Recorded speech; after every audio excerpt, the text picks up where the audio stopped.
we are live. Good evening, everyone, and welcome to the How Can I Support My Child series. How can I support my child series? Why do we have Skill Up series here?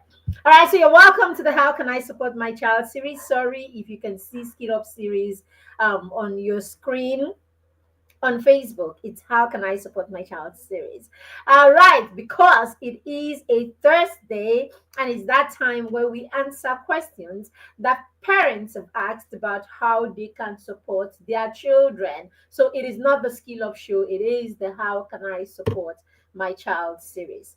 Give me a minute. I just want to be sure that we have all we need on ground. Just 1 minute. Welcome to the show. If you are here, please do not be in the background. Let us know that you have joined us today and that you are a part of the show. My name is Maribel Chima, and sorry, 1 second. I hope everything is all right. Sorry about this. Sorry. 1 second.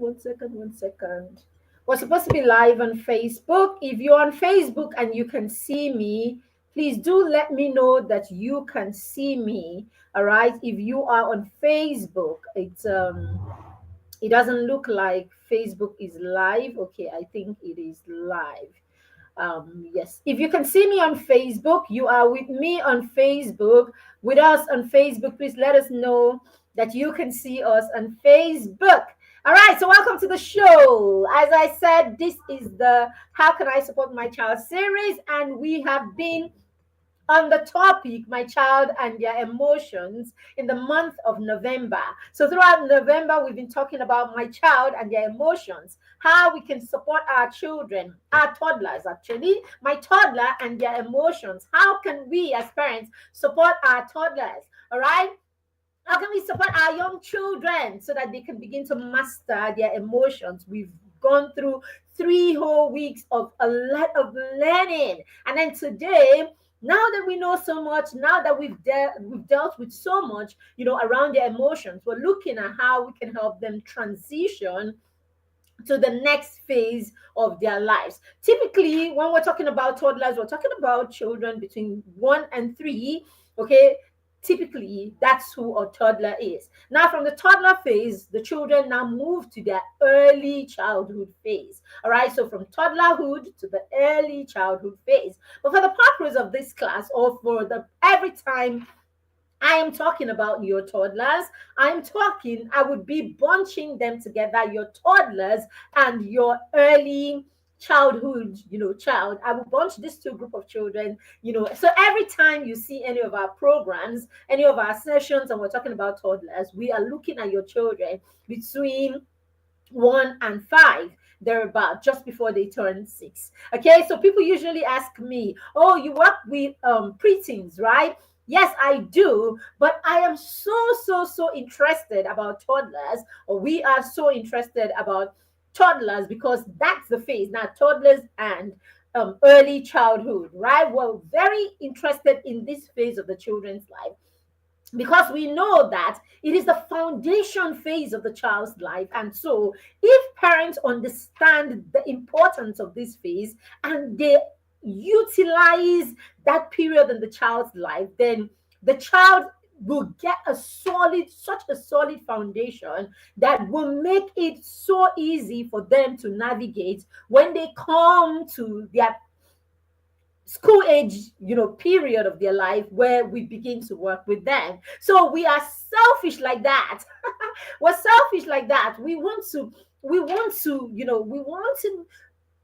be able to impact your children, right? When you send them to us at age 6, we want them to throttle. We want to give them wings to fly by the time they come to us at 6. So that's why we are so interested about what you are doing between when they are 0 to when they are 5, or between 0 to 6, so that when they come to us at age 6, we don't have to work too hard. So that's why we are supporting parents of toddlers and early childhood, child age children, basically, so that we can build a solid foundation, and we don't have too much to nip in the bud when we get there. All right, so let's go on to what we are talking about today. As I said, today we're going to be looking at how to help our toddlers transition to the next level. And we already know that for this class we're looking at how we can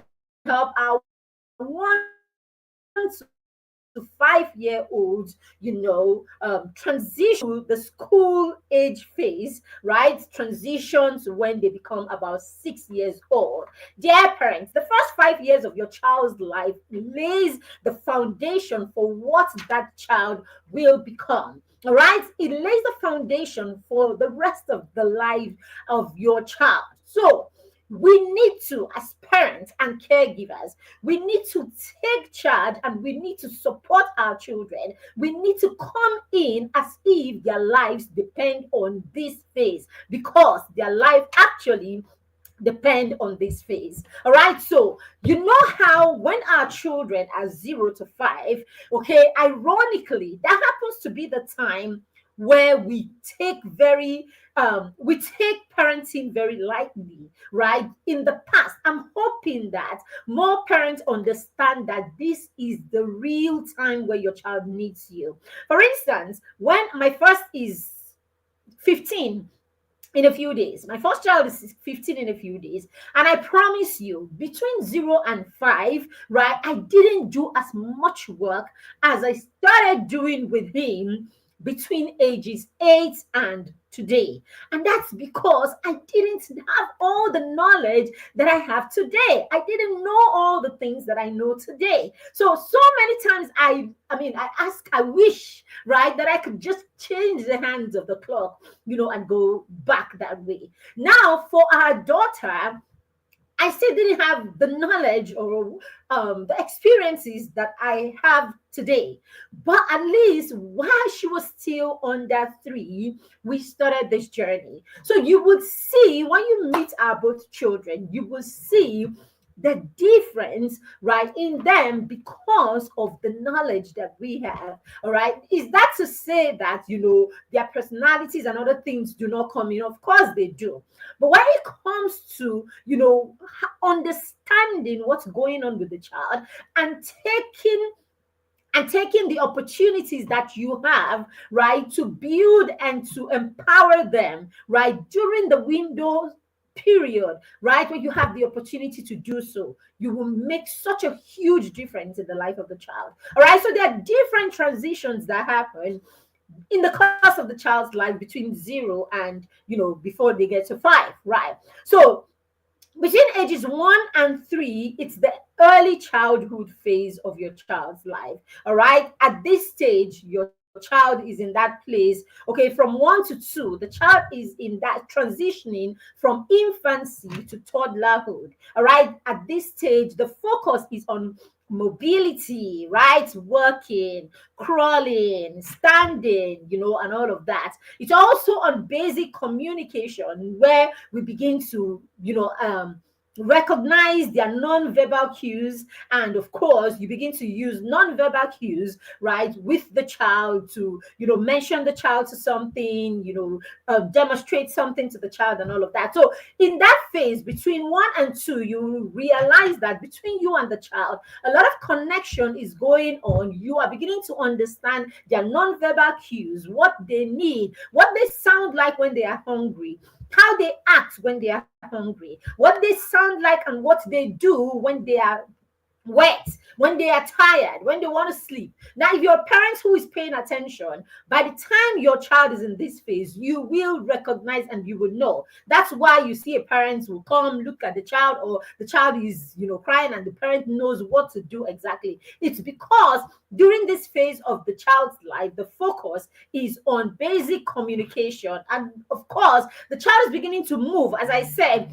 the focus is also on mobility, standing, crawling, working. That's when a lot of them will start working. They take their first steps, before this, and then that's when they begin to master moving from one place to the other, unaided, right?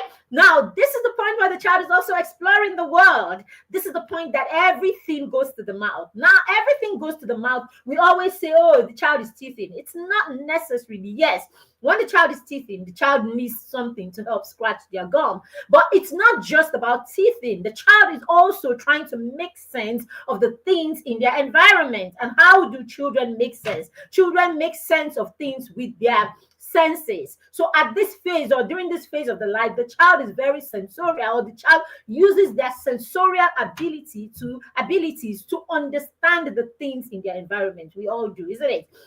But it's heightened at this stage. So the child is testing. So the reason the child is putting those things in their mouth is the child wants to test to make sense of what it is that they have in their hands. They want to feel, they want to touch, they want to smell, so that's why you see your child is usually very tactile during this time. They want to try things. They want to figure out what happens to the things that they have in their environment. So they take that's why you see your child take a bottle and the child will throw the bottle. The child does not understand the properties of that bottle yet. Now, the child is going to have to discover this. Now, this is also the phase for discovery for children, right? Remember, at this stage, you can't even tell them, right? You speaking what exactly they see doesn't help them understand, because they're not in that place where you can teach them. The child is not in the stage of their life where they can be taught by verbal communication. The child is going to understand his world through communicating with his various senses, okay? And of course, at this stage, touching and testing is really very powerful. So yes, the child is throwing those things, not because the child is disruptive, not because the child, is wicked, not because, it's because the child is curious and the child wants to know what will happen to the materials or the things in his environment when he does this action or that action. So sometimes you see him throw it a little, nothing happens. You see him lift it and throw it even further, and then the child is trying different things.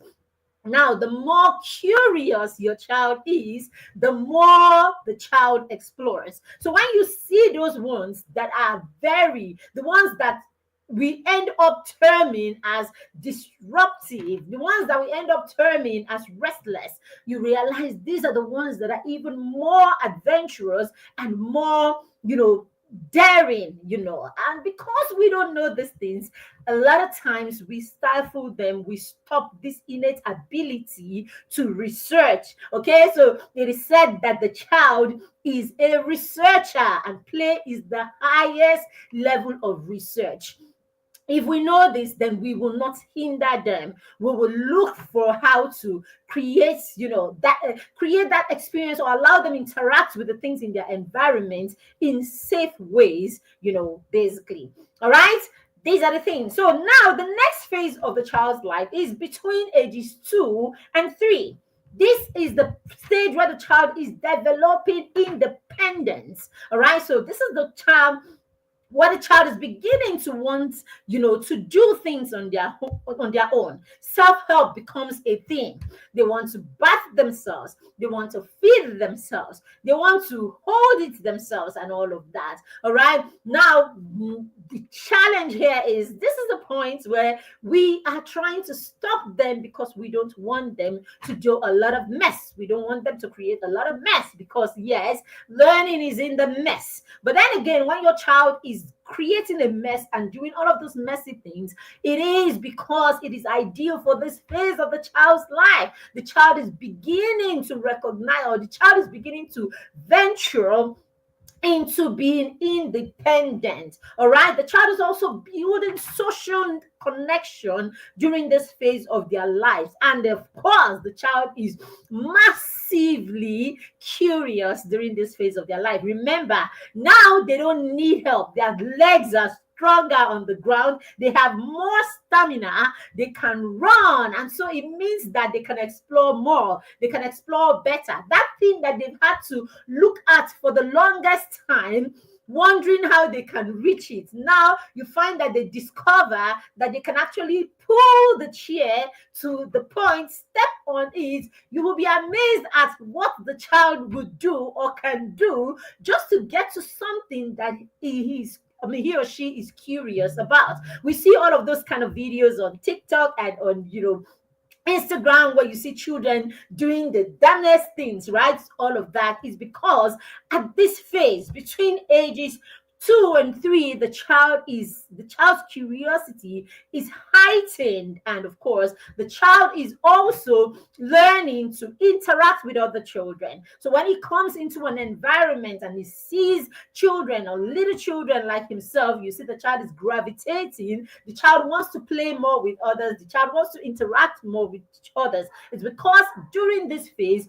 your child is building, or the social connection is developing, all right, in your child. These are various transitions that happen with our toddlers and children in their early childhood. All right, so the next phase, the early childhood phase, all right, between 3 and 5, is that phase where the child is entering their early childhood, isn't it? All right, now this is the point where skills like problem solving begins to kick in. Okay, early academic, awareness, or early academic abilities, right, begin to kick in, like arithmetic sense, and all of that. Language begins to kick in for the child. All right, of course, emotional awareness is more. Now the child knows that this is mine. I don't want to share it. I don't want to give it. The child knows that this is mine. And when another child takes it, he knows how to go for it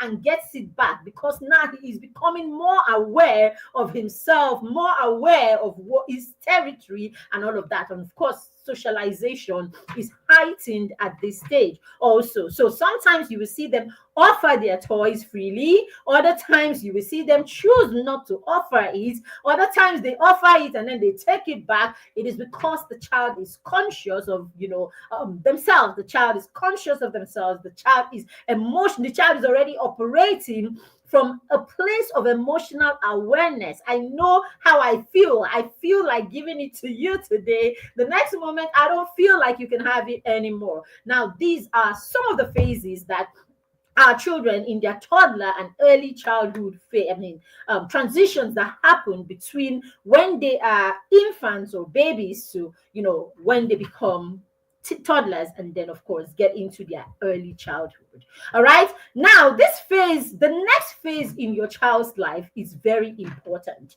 This is when they move, or they transition from early childhood into school age children. All right, this is the age around when they become 6, and thereabouts.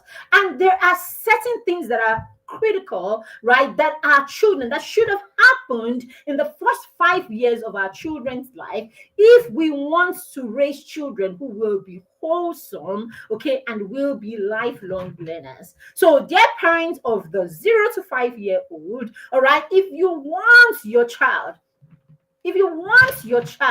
to grow into that school age child, and eventually the preteen, right, that will be wholesome, that will enjoy learning, that will enjoy growing, right, basically, right, and that you can equip, then these are some of the things that should be seen in their lives today. Okay, it's very important, number one, that there is a strong emotional bond between you and your toddler or your early childhood, your child in their early childhood. So between 1 and 5, you must ensure that you build a strong emotional bond or connection with your child. You must create a secure attachment. You must build that secure attachment by being responsive to your child's needs, being responsive especially to their emotional needs.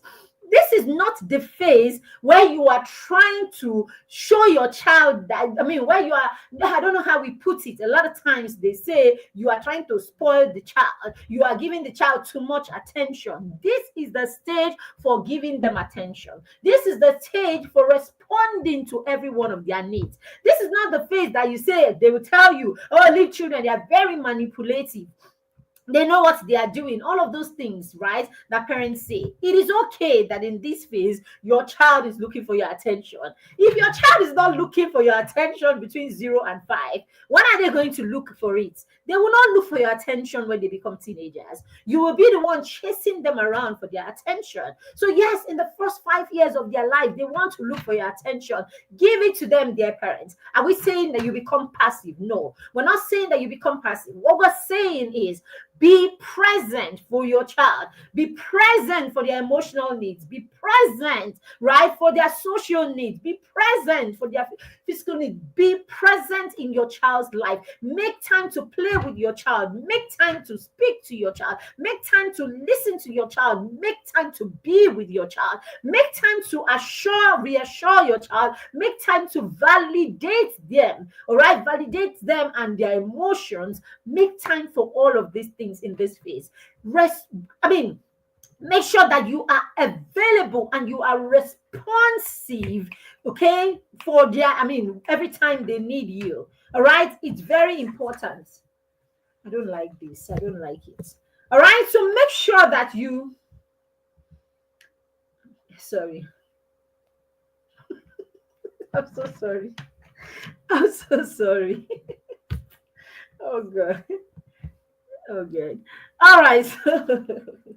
All right. So make sure that you are present and you are responsive, during this phase of your child's life. It's very critical. It's very important. If you're going to raise a wholesome child, if you're going to raise a child that is, that is equipped, right? If you're going to raise a wholesome child, you want to raise a wholesome child, you want to raise a child that can easily transition from their from toddlerhood, right, to, early, to school age, right, and effectively so, right, because it's one thing that our children are moving from one phase to the next phase. It's another that they are moving and the child is equipped and the child is effective. Very important. And these are some of the things that we must ensure that we do during the toddler years and early childhood, so that we can transition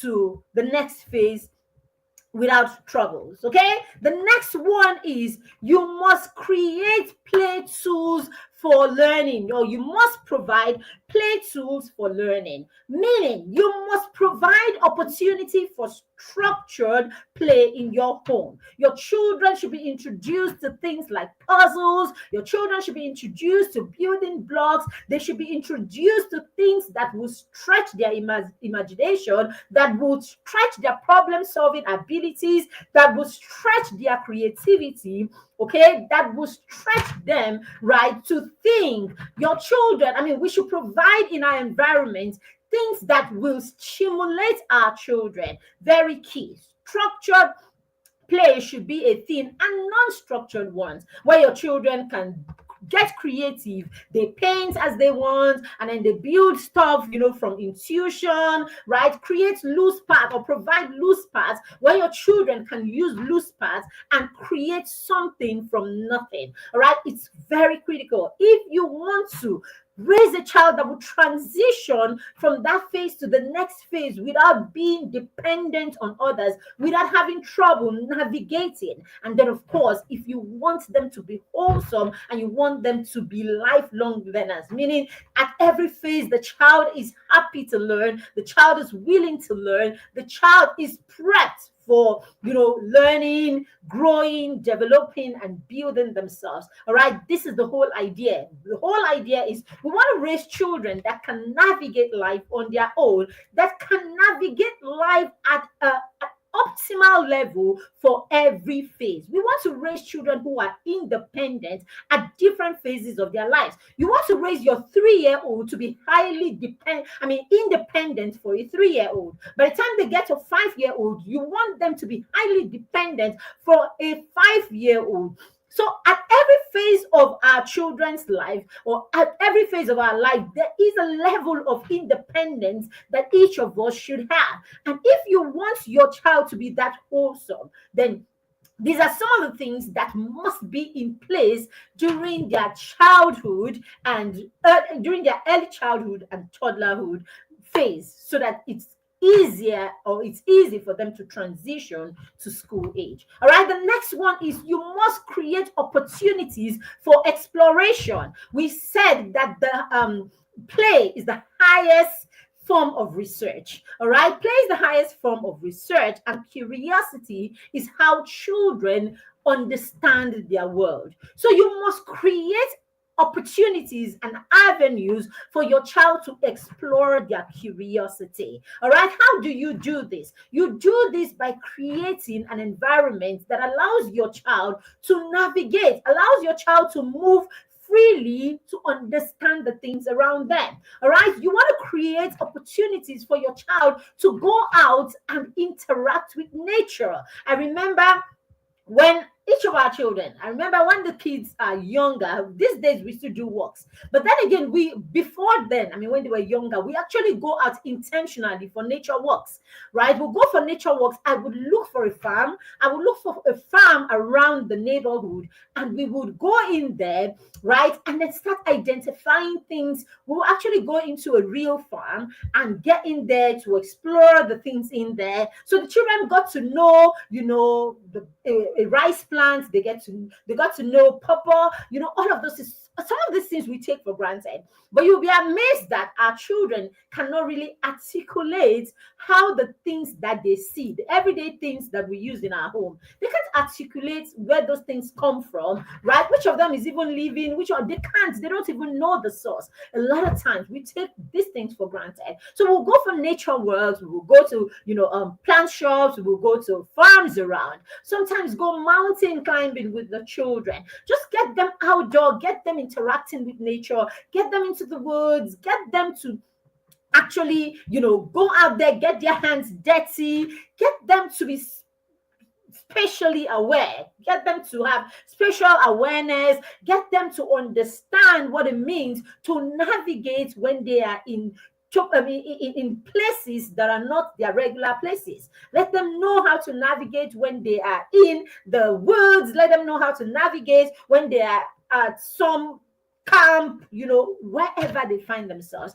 There should be, the opportunity to adapt, or we should teach them intentionally to be adaptable, or be people who can adapt wherever they find themselves. So we must create environments and, create opportunities for our children to explore outdoors, especially, explore outdoors. And when they are in our homes, we should create opportunities for them to navigate easily. You have your toddlers, and your toddlers cannot reach the things that they need for them to explore. You want to be the one to deliver everything to them. You are stifling them. So that's why we say, even in your home, in their rooms, right, creates, your furnishing and the things in your home should be essential. There should be things that your children can actually navigate through on their own, right? And then some of us, we don't have space. I've heard parents say, "Oh, I don't have space in my room," but yet you don't have space in your house. Yet you have a guest room that is, And I remember this one happened to us.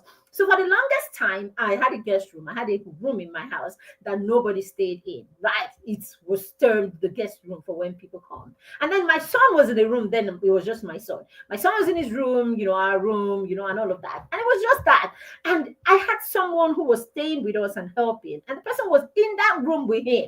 And then one day I woke up and I asked myself, I'm like, what's going on here? Why am I preserving something for someone who is not going to be there? And then I am not using this space for those who are available right now.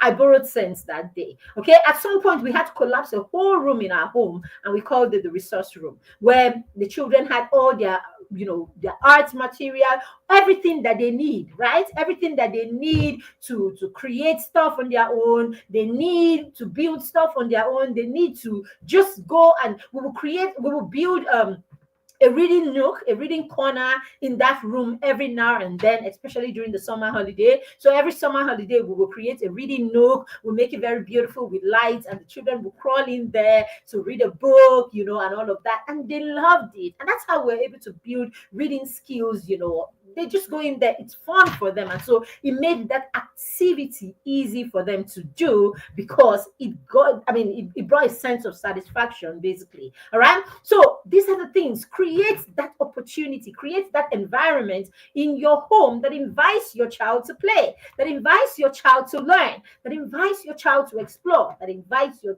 child to be creative. When we do this, then we are preparing them to transition to the next phase as lifelong learners. We're preparing them to transition to the next phase as awesome children, as of course children who are ready to know more, build more, and create more. All right. The next one is you want to create routines and boundaries in your home during your child's toddler phase and early childhood. Routines are very important. Boundaries are very important. So introduce routines, basic routines, and boundaries in your home. Things like meal time, nap time, playtime would actually teach your children stability. So some of us like to feel like we're unpredictable. There shouldn't be unpredictability when you're raising young children. All right, raise them, let there be a time for nap, let there be a time for a time for naps, let there be the time for sleep, let there be a bedtime time for bedtime story. You should have these transitions, these daily transitions in your home that says to the child it is time for the next activity. I remember when the kids were younger. Okay, my daughter is 9, and when my daughter is going to sleep, when she's beginning to get, when she's beginning to wind down till this day, she will pick a book. You will see her walk to her library, pick a book, and then she will come to you and say, "Can you read me a bedtime story?" Because this is what we did from day one with her. All right. So the moment she sees a book, of course, we already know the mind is prepped, right? We are winding down. And so now, even at age 9, almost 10, she still picks a book when she's winding down. All right. And then, of course, we've grown older, right? Now, these days, if she's not picking a book, then she's asking, "Are we having pillow talk? Are you coming for my pillow talks?" And all of that. So create that routine in your home, right? That says it is time to transition to the next activity. Create that so that there is predictability. When children can predict what is next, what is next, basically, what you're doing is you are creating stability. Of course, when children are stable, it's easy for them to transition from one phase to the next phase of their lives. All right. When your toddler is stable, it's easy for your toddler to transition right to school age, of course. And when you have your school age child that is stable, walking into their preteens becomes a walk in the park. And it's the same thing. Stable children can easily adapt and easily navigate to new things and new levels and new phases and all of that in their lives, basically. All right. So that's what routines will do for your children. It's very key. And then, of course, we want to raise children with self control. We want to raise children who are disciplined. We want to raise children, all right, who are respectful. If you want to do this, then you must put boundaries in place in your home. So if you do not create boundaries, then it's difficult to raise people who have self control. It is difficult to build self-control, discipline, and of course respect for self and respect for other people. That is why you see a lot of us, a lot of people out there, right? You see decent people, of course, we see decent people, and when you come closer, you see that they lack self-control. A lot of us lack self-control, all right? And that self-control, right, unfortunately came from how we were raised, came from home. When we woke up and we went to sleep when we wanted to sleep, some homes it's more like it's a free flow. Just wake up in the morning. As you wake up in the morning, everybody is flowing at their level, everybody is flowing anyhow till it is time to sleep. All right. So that does not serve your child if you do not have routines and boundaries. And it's not just about having routines, or it's not just about having boundaries that you say when you need to scold the child. It's not just about having boundaries that you come up only when the child has done something wrong or when something goes wrong. It is routines and boundaries that are effective, that you hold them accountable by. All right. When you have these routines, the routines must be We must do everything within our power to ensure that these routines are applied, okay, or they are respected in our homes. And we should do everything within our power to see that our children stick to these boundaries. We must be consistent. It is one thing to have routines and boundaries, it is another to see them through. But when we're able to do both, have them and then see them through, I promise you, we will be raising highly stable children, of course, and then we will be raising people who have self-control and boundaries. A lot of times when you come out here, right, and we see, even if I we see adults, how we say, a lot of us are in that on that table. A lot of us are on that table. You start businesses, it's so difficult, it's so difficult to grow the business. Is so difficult, to hang in there, right, for longer than, a short period, because self-discipline is an issue, right? A lot of times, the reason we can run businesses in this part of the world, outside all the other things, all the other things, policies and all of that. But if you check, these are not the real issues, right? We know we have, I'm streaming from Nigeria. I'm in Nigeria. All right. So we know that we have all of the policy issues, governance, and all of that. But more than these issues, calm down. You will realize that we have our personal issues. We have our personal shortcomings, right? That hinders or help, that makes us struggle, right? With a lot of things, with running businesses, with being excellent, employees, right? Being good civil servants that we're supposed to be. We have so many things that actually hinder us from being the best versions of ourselves. And if you check it, you will trace it down to a lack of self-control and discipline that came right from how we were raised. So these are the issues, dear parents. If our children are going to transition from one phase to the next phase, then stability is key, and stability is going to come from the kind of routines that we have. All right. Yes. And then, of course, self-control is going to come from the boundaries that we set. Every child is quietly or silently begging for boundaries. Every child is silently begging for boundaries, because children cannot create boundaries on their own. It is the adults in their lives, it is the caregivers that will create those boundaries, and then the children will naturally walk through it or naturally go through it. Yes, are they going to test? Are they going to test those boundaries every now and then? Of course, remember that the child is going to explore. The child is going to explore what is possible. The child is going to explore, right, what limits they can, create, or what limits they can break. They will try. It's your consistency that ensures that the child is able to internalize all that comes with the boundaries and the routines that you have created as their parents. All right, the next one you want to do, you are a parent of a toddler, you're a parent of a young, child.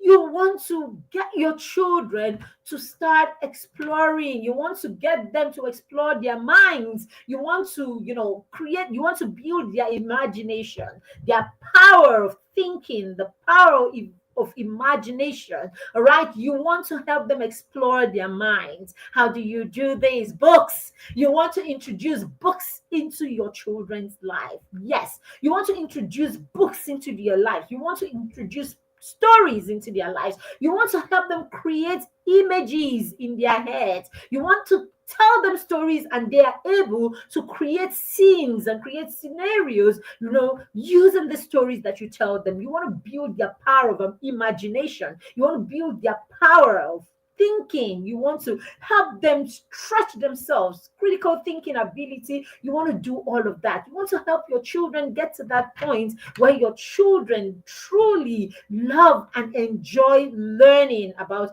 the things around them. All right, the things around them. How else are they going to know about things? How else are they going to know about the things that happen in the world? How else are they going to know about their environment? How else are they going to know about people or learn about people? How else are they going to tap into the stories and the history of people who have gone ahead of us and all of that, if you do not put them in that space where they begin to read, love, and enjoy reading? All right, so it will start with little story books, but But what you are doing is you are building, right? You are helping them cultivate the love for reading. All right. We don't take this one for, I mean, we don't joke with this one at all. That's why in the mastermind circle, our peer mentorship and accountability group for young children, we have children between 6 and 14 in the mastermind circle. Reading is a thing for us in the mastermind circle. And we don't just do, okay, the kids have to read in the mastermind circle, right? They read, they review what they have read.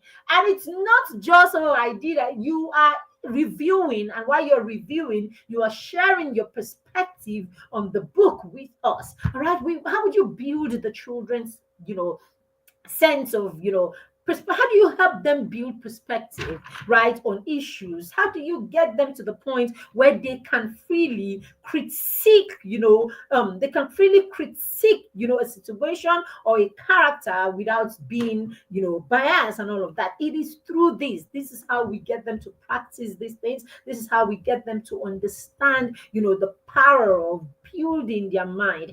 There are certain spaces, right? There's certain spaces, there are certain aspects of your life that you're not going to be able to crack if you do not get into that space where you are learning and you are reading and you are becoming. There's certain level of becoming that your child will not access if we don't get them. Our children will not access if we don't get them to be lovers of learning.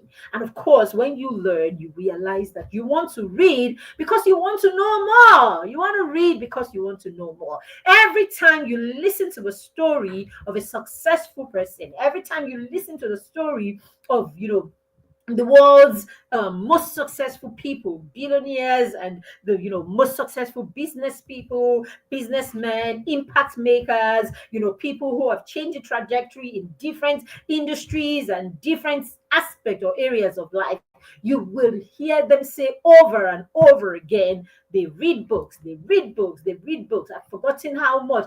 Warren Buffett is said to read for about 6 hours. I may not get the number or the statistics right, but I know that he reads for like a crazy amount of time, every day. So come on now.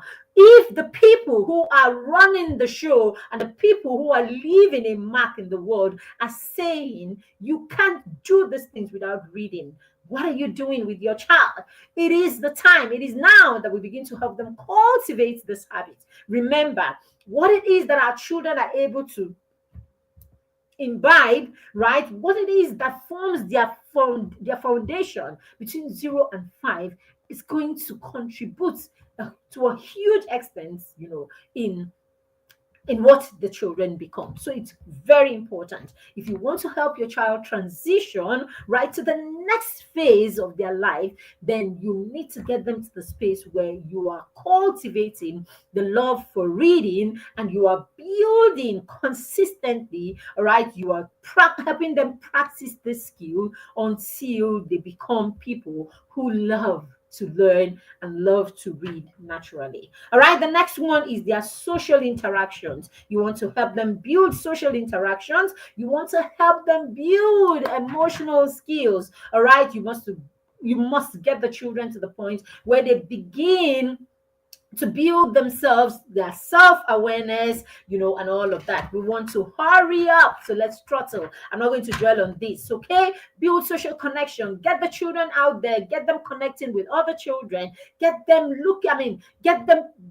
help them build social graces, right? Help them build social graces. Let them learn how to build relationships. All right. It's important that we teach our children that relationships are built, or the relationships are, let them learn to build relationships. It starts from the playground, learning to play, learning to empathize with the next child in the playground, learning to serve the next person, in the playground. Let them watch us model these things. All right. You want this to be there when your child, for your toddler and for your young, your child in their early childhood. You want to model these things, so that your children learn this. When the children learn this, it's easy for them to navigate as they move into their school age and they become preteens. They're able to navigate, relationships. They're able to build relationships. They're able to manage relationships. They're able to resolve conflicts, and all of that. All right, very, very key in this conversation. All right, if you are here with me, don't just be in the background. Let me know that you have joined me and that you are in this show right now. All right, we are talking about how we can help our toddlers transition to the next phase of their lives. What can we do as parents? All right, so what do we expect in the next phase of your child's life? All right, so the next phase, after toddlerhood is school age. All right, when the children become about 6 years old, they, from all right. So when the children move, and then now you have a 6-year-old, yeah, your child is moved from reception, right? The child has moved from reception and is going to year one. Your child has moved from pre-K and the child is going to kindergarten. This phase, right? What do you expect? Now, this is the phase where the child begins to develop cognitively. You begin to notice there are cognitive milestones, right? The child is beginning to understand, arithmetic sense. You're right. The child is beginning to understand arithmetic sense. They're able to make sense of numbers. Numbers. They're beginning to make sense of, more and less. They know when something is more. They know when it is less. They're able to do simple mathematics, arithmetic sums and all of that. What do you do as a parent at this stage? This is a stage that you're pointing them, right, to real life experiences around your home where they can continue to build the sense. For instance, you're in the kitchen with the child and you are saying, why don't you get me 2 cubes of, seasoning, get me 2 seasoning cubes, so you use numbers in your conversation with the child. All right, this is time where the child is also developing language. All right, so the child is developing language, and so this is the time you want to ensure that you use rich language in your conversations with your child. Sorry, give me a second, I have some challenges here. Sorry, 1 second, please.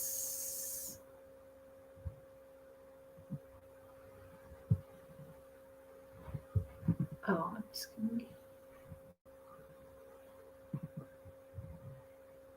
all right, sorry about that. We needed to get something, with the other system. All right, so this is time where your child is developing language. So you want to make sure that you use rich language in your communication with your child.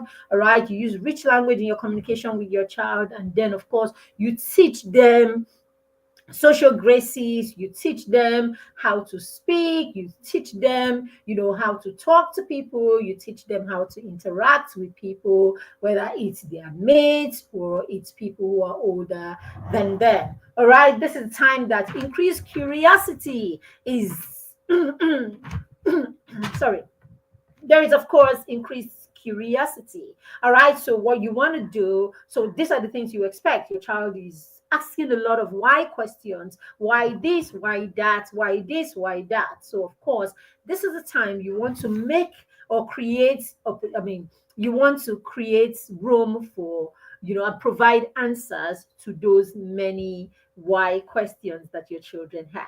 All right, so of course there will be social milestones also. Your children will be growing in this area. So this is when you want to teach, the child.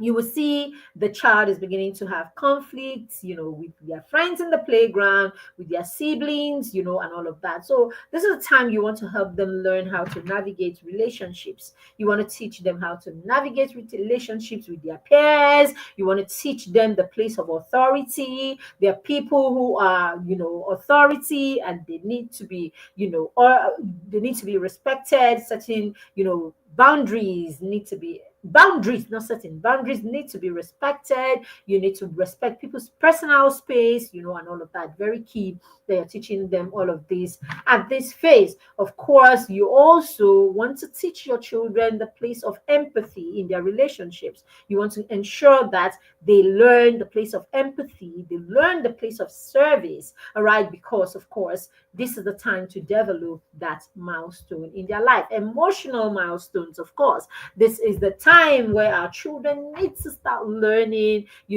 self-awareness. Let them learn, why they do the things or why they act the way they act. Let them learn how to regulate their emotions, of course. And we said at the beginning of this class, it's important that we help them build a secure attachment by being responsive to their needs. So your child will build emotional regulation through how you regulate your own emotions. So if you're a parent who is all over the place, chances with your emotions, chances are your child is going to be all over the place with their emotions as well. All right, now their physical milestones, of course, we said children need to play. All right, so this is what you expect. The child is going to be very jumpy, the child is all over the place and all of that. So you want to, of course, get them to spaces where they can build, they can move freely. You want to get them to spaces where they can move freely, they can run, they can jump, in safe spaces. So you want to incorporate things like going to the park every now and then, going to park or playgrounds where they can, hop on the trampoline or whatever, other things whatever tools or, environments that you have that will help them, move whatever it is that they can do, that will help them move, that will help them exercise their big muscles, that will help them explore their environment. I talked about mountain climbing, I talked about, going for nature walks, and all of that. So these are some of the things that are very important that we put in place, for the next phase of our children's life. Now, as a parent, what can you do?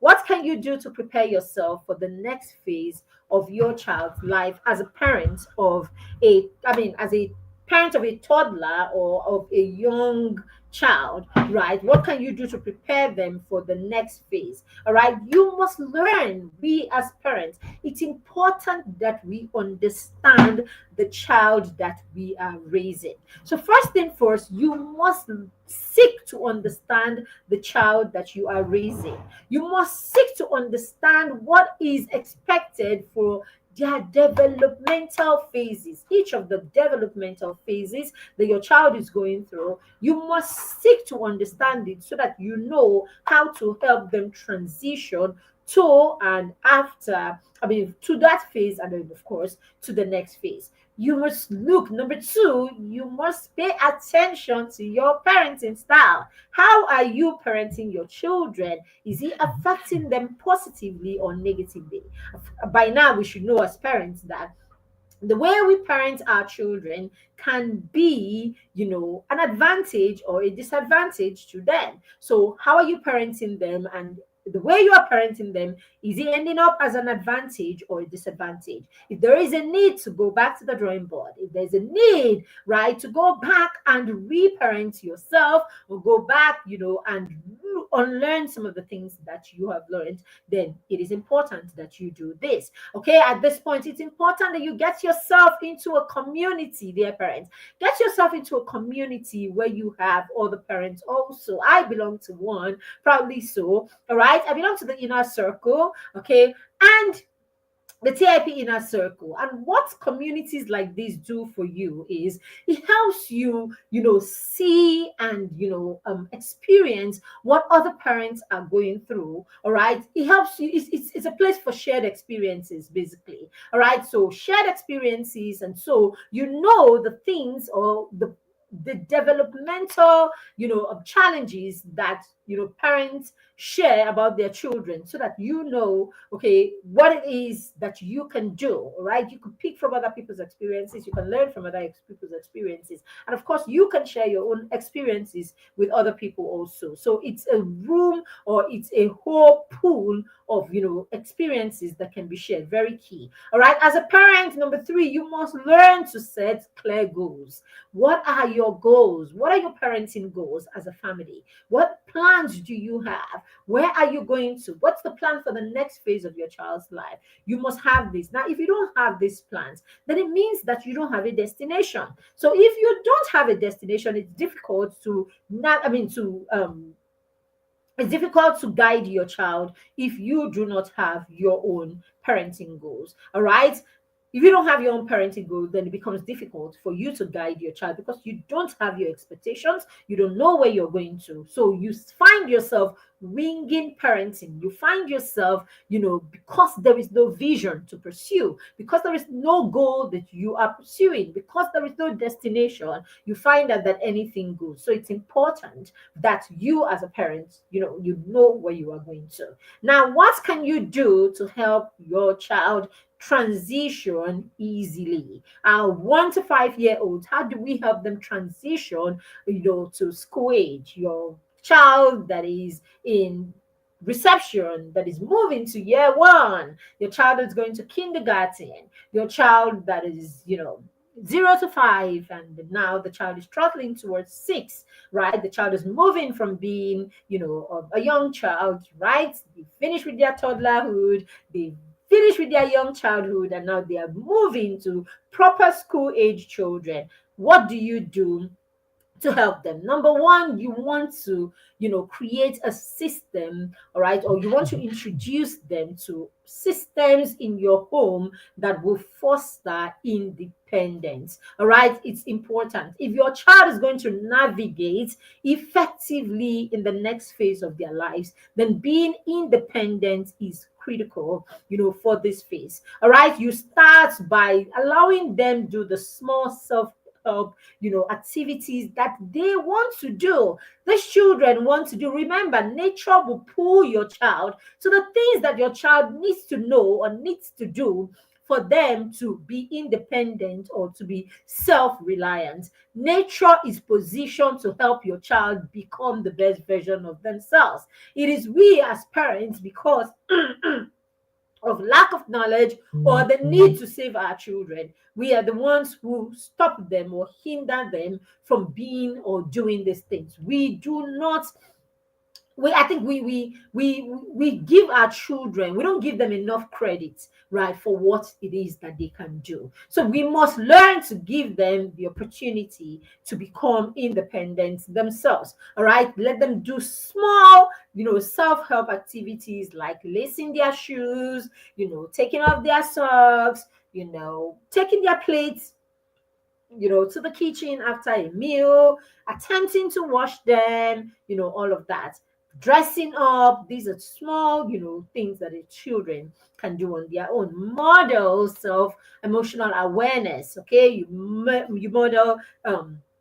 model, of course, self-regulation, and then teach the children how to verbalize their emotions. How do you feel? Do a lot of, the I feel exercise with them. I feel upset right now because you said this. I feel this because you did this. So get them to that space where your children can verbalize their emotions, how they feel. Help them learn how to recognize the emotions. Very critical. And this is done, through you modeling this to them. Of course, you prompting them to search for their emotions. How do you feel right now? Do you want to tell me how you felt when this thing happened? Okay, when you have this kind of exercise with them, you are helping them verbalize their emotions. And as you do this, then you help them identify. So the child is able to identify his emotions on his own, is able to verbalize how he feels,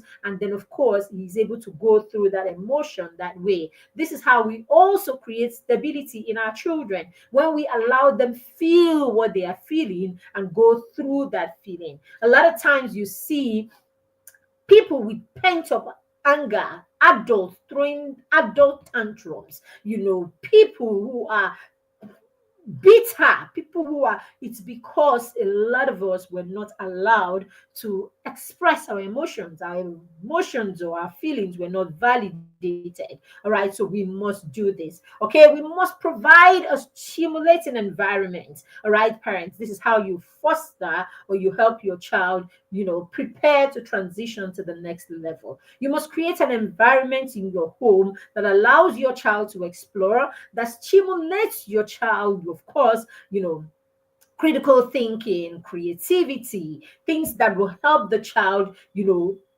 be more, explore, right? How they, I mean, their curiosity, they're able to explore, and learn more from their environment just because you have created things in that environment that invites them to learn, that invites them to play. As we said, play is the work of a child.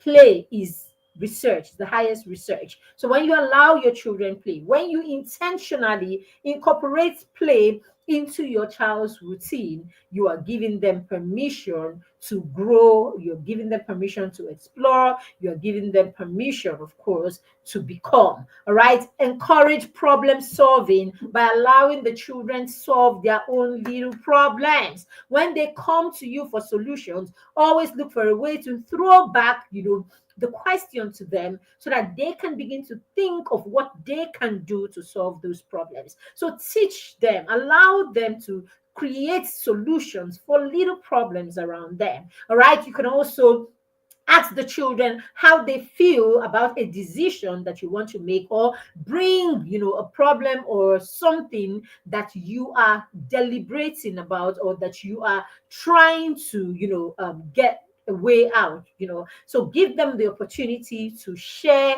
their opinions and share their perspective. When you do this, you are training them, right, to, problem solve. Basically, give them small tasks and expectations in your home. Get your children to do chores, especially get them into the kitchen to cook. As they do this, they are going to learn to make decisions, small decisions, like how many cups do I need, how many quantity of this should I add. These are all decisions that they are taking. As they are doing this, they are learning to think critically, they are learning to make decisions, they are learning to take initiative, they are learning to trust in their own abilities, and of course, they are learning resilience and staying power. All these are very important skills that will help your child navigate easily in the next place. All right. Then role play transitions with your children. Prepare for major changes. Okay. Like, prepare them for major changes like starting, a new school, making friends. Role play these things. Role play what the children should do in each of these situations and all of that. And then finally, parents, you must learn to celebrate their efforts. As they begin to make these efforts, you must learn to celebrate them. Celebrate their efforts without turning your children into praise junkies. We're not saying tell them you're very handsome. You're very handsome. You can do everything. Yeah? Can you see yourself the finest boy in the class, the most beautiful girl in the class? That is not it. Okay? Watch your children. When you watch them make effort, raise the bar, and then of course celebrate their effort. Wow, did you just move that thing, did you just move that cup from that place on your own? Oh wow, I mean, I like the fact that no one had to tell you that a cup didn't need to be there. You moved it on your own to the kitchen. Wow, well done, well done. I like that you are aware of your environment, right? I'm sure next time you even go the length of even washing it, and that will make it even more that will make it excellent. Do you understand? What have you done? You have praised their effort and you have subtly raised the bar. So now the child knows that it is one thing to take it to the kitchen. It's even going the extra to even wash it and keep it away. So praise the effort. Okay. Wow. I see the way you focused while you were doing your assignment today. Wow. You should be proud of yourself. That was real staying power. I liked the way you came asking me questions over and over because you wanted to solve your problem on your own. Wow. I see a huge problem solver emerging. I see the next generation's inventor in you. I see it, son. I see it, daughter. This is you praising their effort. This is you raising the bar. All right. So it's not, hey, can you see yourself? The finest girl, the finest boy. We need to stop all of those things. Okay. If not, we're going to be turning or changing, turning our children into praise junkies. All right. Empower them with your affirmations. Empower them, by acknowledging the things that they do well. When you do, then they want to do more. When you do, then they want to do more. And this is how you raise them. This is how you position them, right, to transition to the next level without being afraid of what is next. All right. And that's what we are talking about. We do this and more. Sorry about this. I still live in Africa. All right. So we will get this on in the next few seconds. Okay, but in the meantime, let's do this. All right. So when you do this, you get your children to that place where the children can begin to navigate the next level of their lives effectively. We do this and more with the children who are in our mastermind circle. In the mastermind circle, all we've talked about here is what is embedded in our curriculum. All right. And we run the mastermind circle for children between 6 and 13, 14 actually. All right. So when our children turn 14, the cohort that they turn 14, after that cohort, we graduate them to other teenage programs. All right. Because we know at this point that we have helped them build a solid foundation already. Okay. We pride ourselves and we call the mastermind a foundation ground. Yes, it is a foundation ground where we help children become the best versions of themselves, when we help young people learn how to take the front stage of their lives. We say to them, we want you to become the captain of your life, and we want you to know that as your mentor, I am the matron of the mastermind circle. So I let them know that as the matron, and even their parents and every other person in their life is a co-pilot that is supporting them. They are the captains of their own lives, and they are the ones who must take the front stage. So when we do this, we get the children to start directing themselves. We get them to start taking initiative. We get them to start solving problems. We get them to become self-aware of what they are capable of. They're able to look inside and begin to see the giant that is within. They begin to identify with the strength, with the talent, and the talent, and of course the gifts that they have. And then we point them to honing those talents. We point them to honing those interests and those gifts. And as we do, our children begin to build skills. They are building skills. They're gaining mastery. And this is how we raise teenagers who are highly resourceful and highly productive. So yes, you want to raise a teenager that is productive. You want to raise a teenager that is highly resourceful, then get your young children, your school age children, and your preteens into the mastermind circle. Because in the mastermind circle, we have a solid foundation, ground. It's a solid platform for building your child's foundation, building their confidence and everything that they need to navigate on their own. Yes, and accountability in the mastermind is second to none, because we understand the group of children that we work with. We understand that we're working with 6-year-olds, 10-year-olds, and 12-year-olds. We understand that we're working with school age children and preteens, and we know that consistency, repetition, and of course accountability is how we get them in that space where they want to do more, where they are pushed, where they are motivated, and when, of course, that motivation begins to move from being external or extrinsic to being intrinsic. Okay, and that way, when children can motivate themselves, then there is little work you need to do, because now they understand their why. So if you like to be a part of the mastermind, you want to enroll your child for the mastermind program. Our next cohort of the mastermind the mastermind circle, we call it the foundation cohort, begins in January. Okay, so this is a good time to rush and register your child to be a part of that cohort. You can register or get a slot for your child.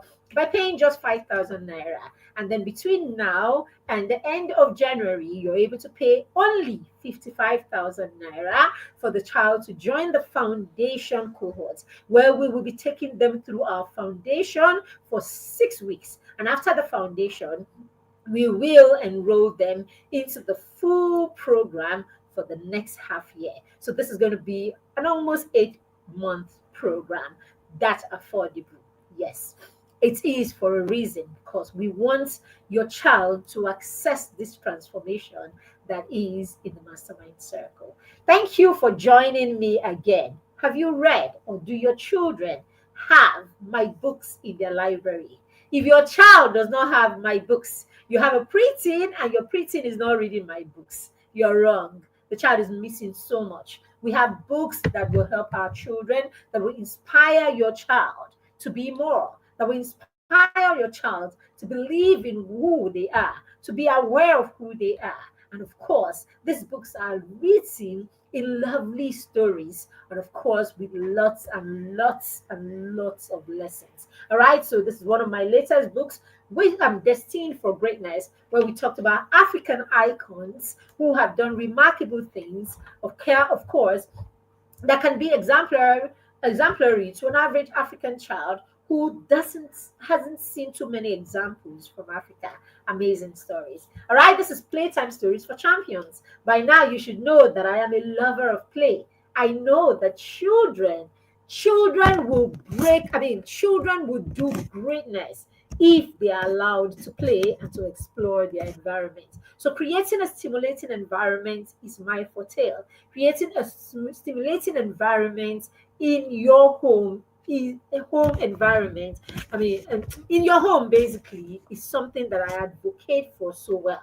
And this is why I wrote this book last year with 30 stories, 30 activities that your children can do right from your home. And guess what? We tell stories and we go to work. All right, so all of it rolled in stories, amazing stories. Your 0 to 10-year-olds can use these beautiful books, lovely illustrated. All right, the next one is Wisdom Stories for Champions. These ones, all of these make up Stories for Champions series. So this one is all about legacy and all about family traditions, where your children will learn good family values and traditions in the family. Amazing, amazing book. And of course, my first book sold over 5,000 copies, Bedtime Stories for Champions. This one will get your child in that space where your child is beginning to think impacts. Your child is beginning to think my superpowers and how I can use it to make a difference in the world, even as a young child. Amazing stories, real stories of people who have gone ahead as young children to make a difference in the world. Beautiful story. Okay, and then of course we have Christmas Stories for Champions. If your child doesn't read this book this holiday, you're wrong. All right, so these are not, biblical books, stories, these are stories, African stories, stories of what it was like growing up, in the 80s and of course in the late 70s, growing up, what Christmas was like for us. Beautiful illustrations, lovely, lovely book. Talks about different stories from the north to the south to the east and the west of Nigeria, what Christmas was like for us when we were growing up. Your children will love, love, love this book. This story was a typical story of a family that had visited the village, and all of that. Did you see the Egungun? Did you see the masquerade? Beautiful stories all about Christmas. Your child should read this book this Christmas. In fact, you should read it together. Amazing, amazing book, right? All right, so we have Young and Money Smart, right? This one. Now we get to the real thing. All right, so our children know that they were built for so much, and all of that. So Young and Money Smart. We also have Destined for no, sorry, we have Unlocking Excellence, where how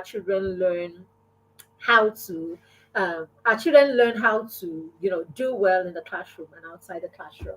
And so we have our parenting book, Mentor Parents, and finally our journal, our planner, All right, parenting planner. So all 10 books available. Guess what? If you buy any of our books or any of our bundles this Christmas, your child gets to be a part of my vision board party, my vision workshop for children, where we help children build and put themselves together to create goals for themselves. All right, visualize their dreams, create goals for themselves for the year 2025.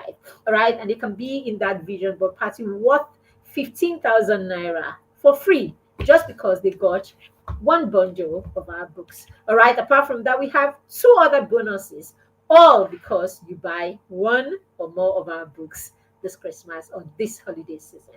Thank you again for joining me today. I do not take it for granted. Have a fantastic rest of, oh, have a fantastic weekend. Tomorrow is, oh, it's already Friday. Oh, usually we would do this on Thursday. So have a wonderful weekend, everyone. Thank you and God bless you.